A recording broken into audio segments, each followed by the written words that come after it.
Ay naku, nainggit ako magsisipag-uwian ng mga bata. Ito nga, this coming week ay aalis na sila. Mga 2 weeks ang mga anak ko doon sa Philippines. Napadala ko sa kanila itong aking GoPro at sabi ko, kunan ang mga eksena kahit wala ako doon. Ready na my friends and friendship ang house ko. Ayan.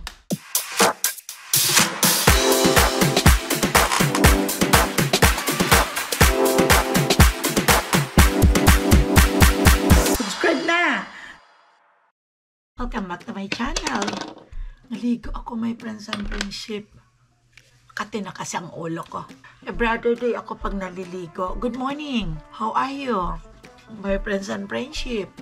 Kumusta ang life natin? At sana'y nandiyan kayong lahat sa mabuting kalagayan. Malayo sa sakit.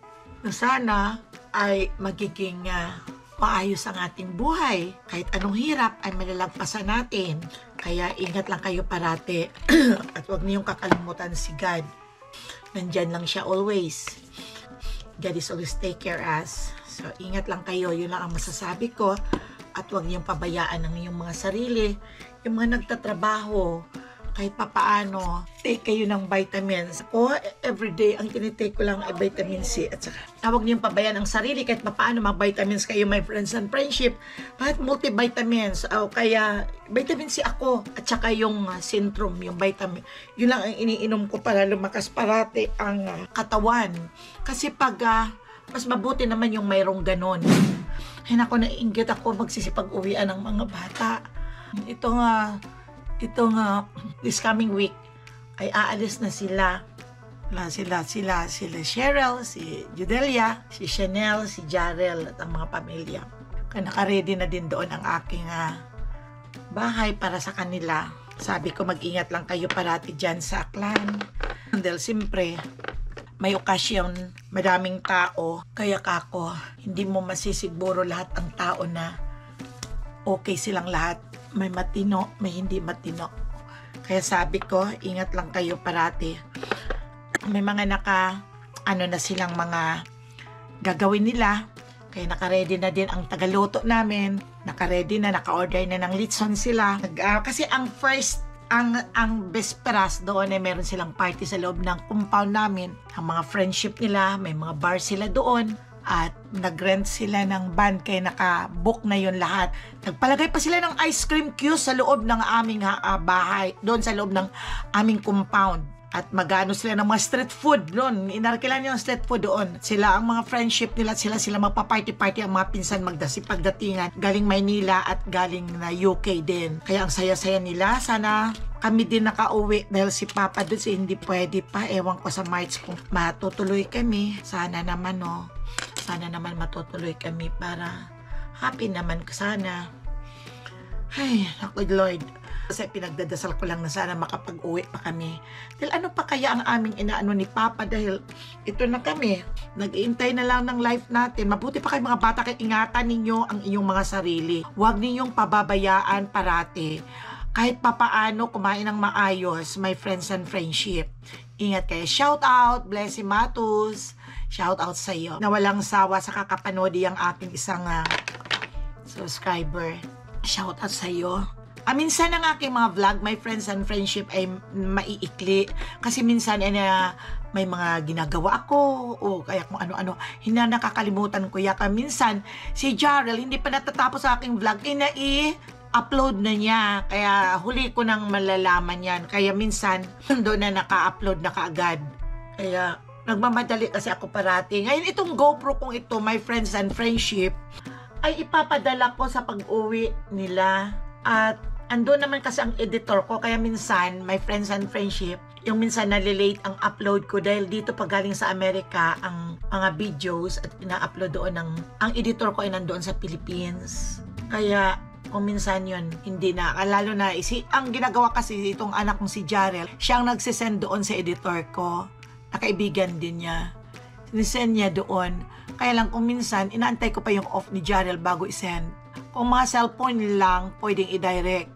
Sa GoPro kasi, kaya pinapa-edit ko ng maayos. Kasi minsan ay, hindi ko alam na may mga bawal at may mga bawal pala na ano ko doon nagagawa o nasasabi, kaya ini-edit yun ng aking editor. Kaya yung napadala ko sa kanila itong aking GoPro at sabi ko kunan ang mga eksena kahit wala ako doon. O diba? Kahit wala ako doon, pwede naman. Mga 2 weeks ang mga anak ko doon sa Philippines. Ayun, sana, sabi ko ako makauwi, nakasama ako sa kanila. Ay, hindi may inalagaan kasi ako may friends and friendship. Kami lang dito ang tatlo kami dito. Wala si Zoe at sa gym nga. Punta na tayo sa kitchen. Kusinera lang naman Kala mo ay napapaganda pa. Punta tayo sa kitchen. Tingnan mo, susuot muna ako ng sweatshirt. Kasi maginaw. Maginaw naman. Naka-jogging pants lang kasi ako. Papa, pupunta tayo ngayon ng Balew, ha? Ito nagluluto. Anong niluluto mo? Ito, natutuwa naman ako dito sa kasama kong ito. At kung okay lang ang pangangatawan, ay siya talaga nag-i-effort dito mag-prepare ng aming breakfast. Init ko muna itong oatmeal kasi sa Zoe kanina ay kumain ng oatmeal bago umalis papuntang gym. Kaya nag-iinit din ako ng bagel. Gusto ko sa bagel kasi my friends and friendship ay yung masyadong yung toast. Masarap.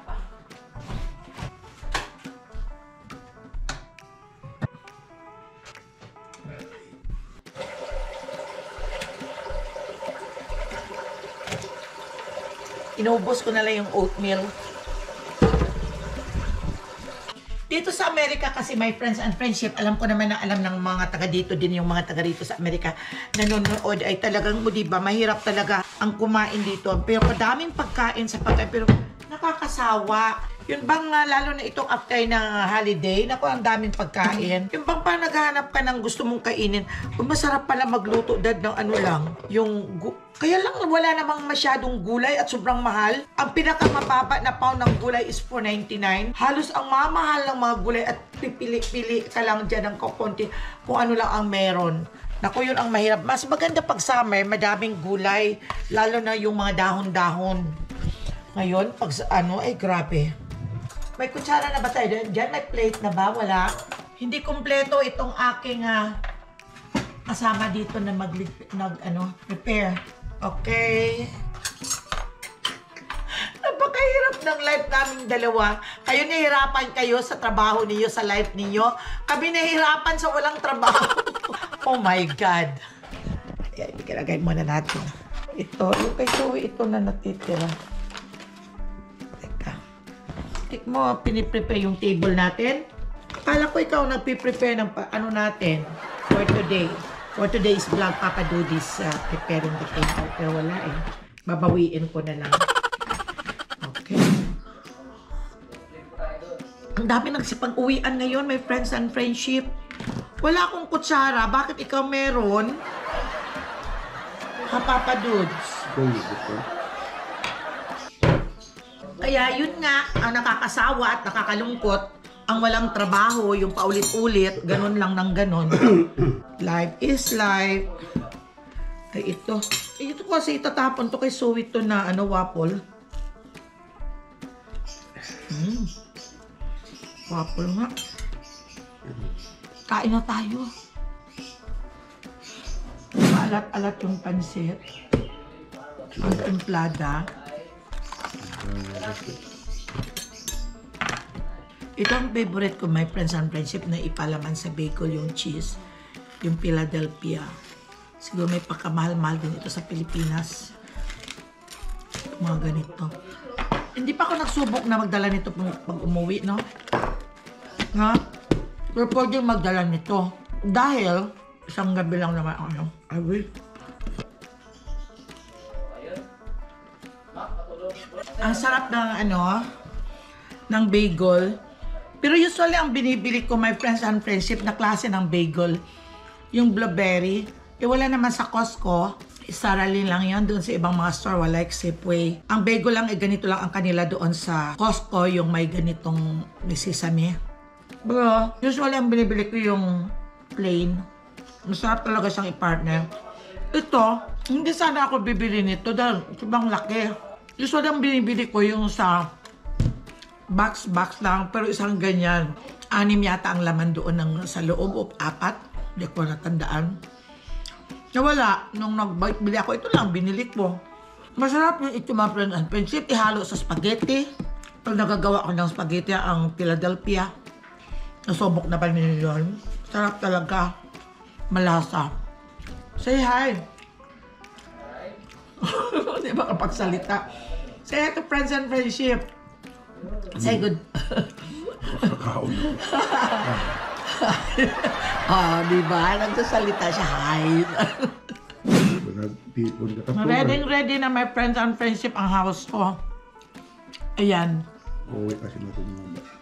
Uuwi kasi yung mga bata. 4 lang ang bedroom. Ang bedroom namin doon sa bahay na yon. Yung malaki-laki, yung akin at saka kay Papa na bed. 1, 2, 4 lang, no? Pero may extra kaming bahay. Yun ang dati naming house. Yung nipahat, maganda din. Wala akong picture. Saan baka wala akong picture ng nipahat, no? Hapon? Buwangan ito, Jel, ako ano? Ang bahay namin, my friends and friendship sa Aklan, parang compound, pinadilan lang. Backroom. Binakuran. Tapos, pinangarap talaga namin ni Papa noon na makapagpatayo kami ng bahay. Parang hindi namin kinaya dahil napapaaral kasi kami ng mga anak namin. Nandoon pa kami sa Aklan. Kaya, magtitiis kami sa bahay namin butas-butas ang bubong. Sabi ni Papa, yaan mo na. Hindi naman yan tumutulo kung walang ulan. Tumutulo lang pag may ulan. Yun. Kaya nga, ang ginawa namin ay ang wish talaga namin na mapagawa ang bahay nang nandito kami sa Amerika, pinagawa talaga namin sa tulong din ng mga anak. At yun ay napatapos. Mga 3 years pa lang na natapos yun. Napublishingan natin, Napublishingan naming 2 nung umuwi kami. Yun, may party sa bahay at nakapangalawang uwi na din kami. At after that, wala na. At 3 uwi na ba tayo? Yun sa bahay natin, Ang 3 uwi tayo, At yung isang bahay, yung ang old naming bahay, pero minintain pa rin namin. Nipahat lang siya. At ang nakatira doon ay ang pamangkin kong nagtitake care ng aming house. Sila ang naglilinis. Yung libre naman sila lahat doon.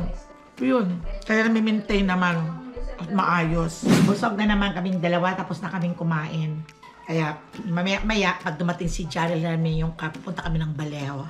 Kaya ito muna. At pagkatapos nito, syempre, maghuhugas din. Hindi ko rin nakain ito, Busog na kasi ako. Kaya, wala na. O, ikaw maghugas ng plato? Ha? O, halika. Ikaw maghugas ng plato. My friends and friendship, pinahugasan ko sa'yo ang plato. Ayaw niya. Noon, hindi ka naghugas ng plato? Ikaw naghugas, di ba? Ako. My God. Kaya, sandali, my friends and friendship. Ligpit na naman. I-ready ang lahat ng pagkain sa table para kumain. Pagkatapos na kumain, i-ready mo naman lahat para panghugasan. Yun lang ang aking ginagawa dito sa Amerika. O, diba? Ang hirap. Ang hirap na ang ginagawang kumain. Nagliligpit lang. Ay, naku, nakakatuwa. Sa mga edad namin ito, gusto ko sana ay yung parating out, lumalabas at umuwi ng Pilipinas. Kasi paano hindi na kami makauwi. Itong kasama ko, hindi na makalakad. Paano kami makauwi? Damay din ako. Kaya ganito na lang, antayin ko na lang hanggang kung kailan ako, kung tumanda na din ako. At gano'n na, wala na. Stop na ang life ko. O, diba? Nako, life is life talaga. Life is life talaga. Life is life. Ang mga friendship ko dito sa Amerika, kumusta kayo? Kaya kami, pag may chance, nakakasino kami. Ay, nako, sabi naming 2. Minsan, nakakapag-drive pa naman siya. Yun lang ang iniisip lang namin. Pag umuwi ng Pilipinas, matagal ang upuan sa eroplano. Yun ang naano namin na baka mamaga siya ng husto. Pero iwan ko lang, dahil marami namang may mga ganyang sakit sa kanya na umuwi. Pero depende lang naman, kasi ito naman siya pag nasa eroplano. Tumatayo naman siya, di ba? Tumatayo ka naman. Nag-exercise naman siya ng ganun sa hawak-hawak siya doon. At yun lang, pagbaba, wheelchair naman siya. Pero tingnan namin kung makalusot kami ng 10 days lang kami. Ito kasi mga anak namin ayaw nila. Sabi nila baka kung anong mangyari kay Papa doon, papaano. Mag-isa ka lang doon. Pero bahala na. Alam ni God yan eh. Kahit dito ka sa bahay, kung may mangyayari. Kaya alam ni God yan. At umaasa talaga ako, dinadasal ko kay God na pagbigyan niya talaga ako, I know. Kaya yun ang iniisip ko. Kaya ligpit mo na. Inom ako ng gamot. Hindi pa ako nakainom ng gamot, sandali lang. Tapos na ang Christmas at ang New Year, kaya ito na yung magnanay. At inaalis na nila ang mga decoration at itatago na din. Kaya yan na. Kasi aalis na sila, magbabakasyon at walang may liligpit dito. Kaya ano na. Kaya ito, magulo pa ang aming house dahil nililigpit nila.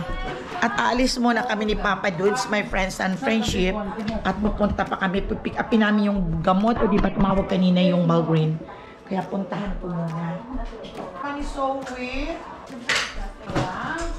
Hindi pa pala, ililigpit ko pa muna ito, oh.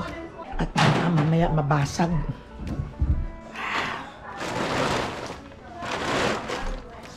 Monmon! Doon din ang asawa niya sa labas. Inaalis yung mga decoration. Ay, gulo-gulo pa ng bahay. Kaya bagi-dishwash, ilagay ko muna ito sa dishwasher. Mamaya ko na lang, i-dishwash ko na lang kaya ito my friends and friendship para matapos na. Ayun. Ito talaga. Pagbalik ko ay malinis.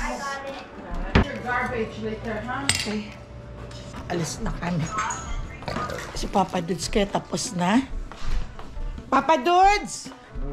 New Year. See you next year again. Ang decoration ay inaalis na nila. They're going to vacation at walang may mag-clean up ng mga ito. So, nandito kami ngayon ni Papa Dudes at pupunta kami ng Vallejo dahil nagtawag ang pharmacy namin na kunin na ang aming gamot at pag hindi namin nakuha ngayong araw ay i-delete na nila yon sa computer dahil 2025 na tayo ngayon at 2024 pa yung order. Ayun si JR. Simon, mana pops? Ha? Waa? O Monmon? Ikaw na punasan mo ha? Dito kami sa Vallejo. Pick-upin namin yung gamot. Yan. Nakakatakot kasi dito sa Vallejo kasi maraming mga homeless na nagnanakaw talaga sila at nang aagaw ng bag. Titingnan ko muna ang dinadaanan. Nabago naman ang aming ginagalawan ni Papa Dudes. Nandito kami sa Vallejo, nag-gas kami. Sanay kami dito, my friends and friendship, sa lugar na to. Dahil dito kami, ilang years ba tayo dito sa Vallejo? Simula nung mag-migrate tayo dito. Dito na tayo, di ba? How many years? 18 years tayo dito? Ha? Malipat yung taimaw. May gagawin ka tumasugit. 2097. 96 sa Minnesota. Okay, 96. Dito sa Vallejo, 97 na tayo. 96. Okay, ilan na? Ano kaya nangyari? May shirip. Ganon dito, pag maghanap ka ng wangwang at maraming pulis at bombero, dito yun sa Vallejo. Katulad dun. Ang daming ang daming karnaping dito. May isang pamilya nga na nag-shopping lang sila sa Seafood City. Pagbalik nila, basag ng sasakyan. Dito lang sa ayun ang Island Pacific sa kabila, my friends and friendship. Lubak the video sa Dito lang sa Bado America, hold up. Nakakura ba? Ang grabe dito kasi dito ang tambakan ng mga homeless.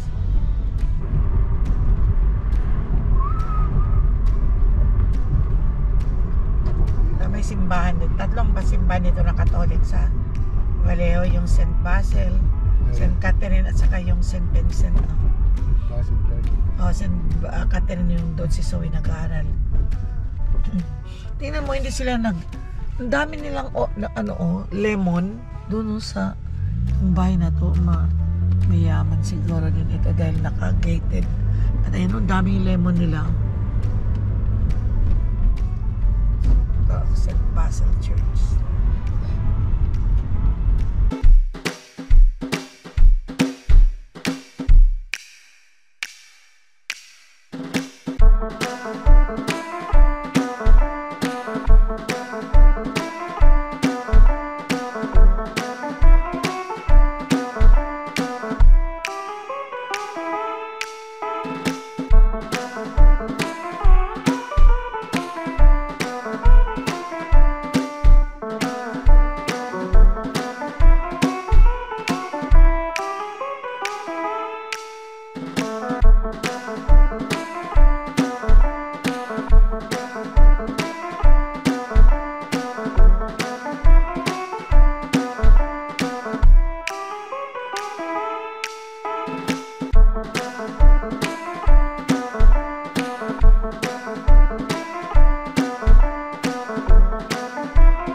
Nakabili na ako ng gulay, may friends and friendship.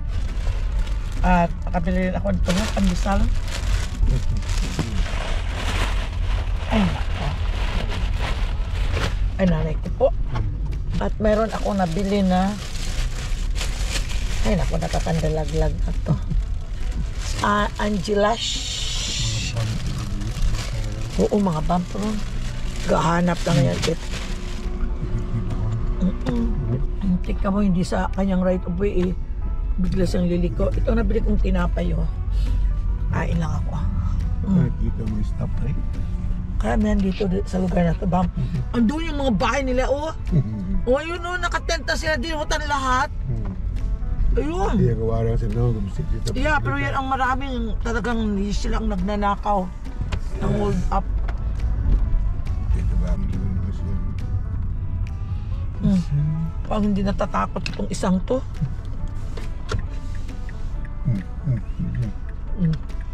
Okay, tingnan. Dali. Maharap.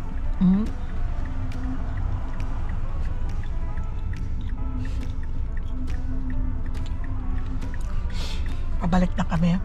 Punta muna kami ng Costco. Ito na kami, dumaan kami sa freeway. Papunta kila Ma'am. Mas easy kasi my friends and friendship pag freeway ang dinadaanan mo. Walang maraming stoplight, dire-diretso. Kung doon ka sa interior, maraming stoplight. Yan, dito kami papunta kila Ma'am. Ito yung Six Flags.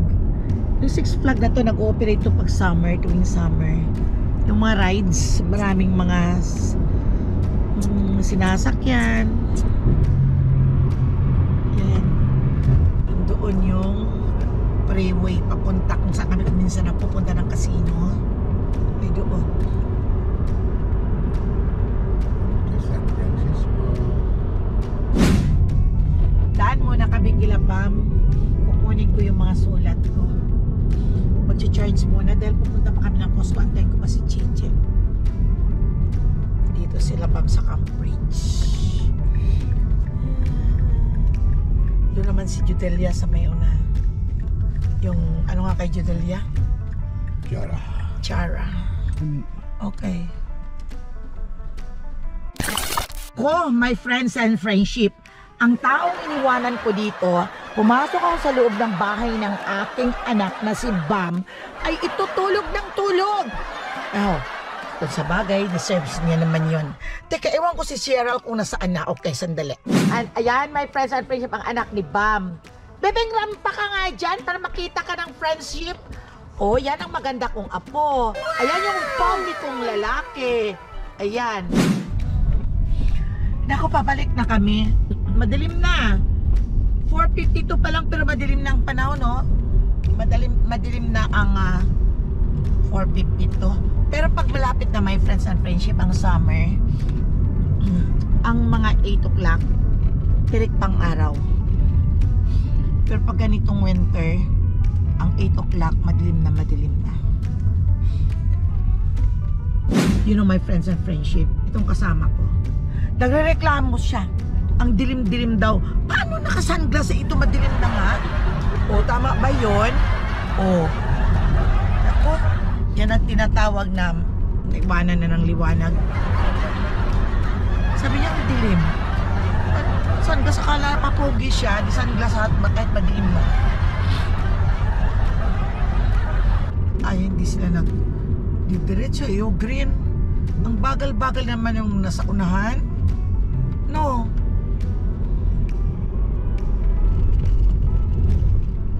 Kasi lang ang mga bahay. Okay. Sino? Music.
Refinery.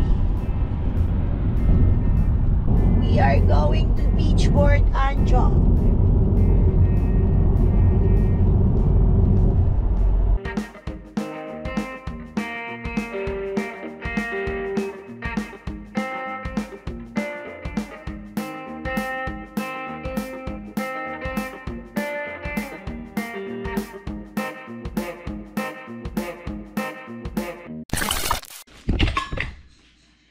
Ito inaantay ng apo ko, ang pandesal.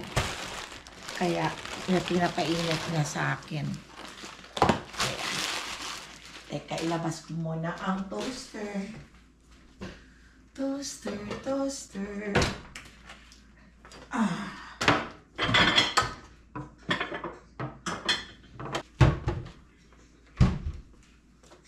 So, maliwanag. Ano pala?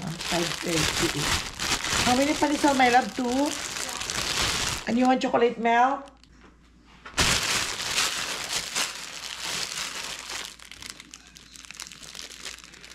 At mayroon akong nabili. Paborito kasi ni Papa Dud. Itong dalawa na ito is $12. At bumili din ako ng upo. Lagay ko pa. Mayroon akong kalabasa. Mahal ng gulay ngayon. Talong, pwedeng itorta, pwedeng pakpit, at bumili rin akong lalagain ko ngayon yung itong taro. Ito ang pinainit yung pandesal. Init. Okay na ito, pwede. Okay, so kami na. You want me to put some butter or no? Yung gusto niya yung pandesal na mainit. Yeah. Did you shower? Yeah. Okay. Ito.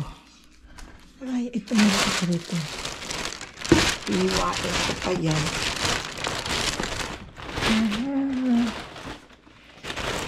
Bumili ako ng sardines. Namimiss ko na yung sardinas. Kumain. 89 cents ang isang sardines. Yung malaki to, sab to 25.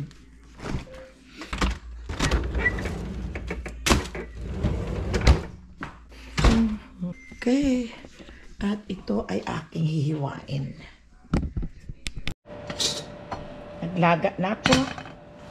Itong aking taro. Kahit ito lang ang aming dinner. So hanggang sa muli, my friends and friendship. Don't forget to subscribe Mama Ella channel. Don't forget to like, share, and you can comment down below the box. Thank you for watching. Bye-bye.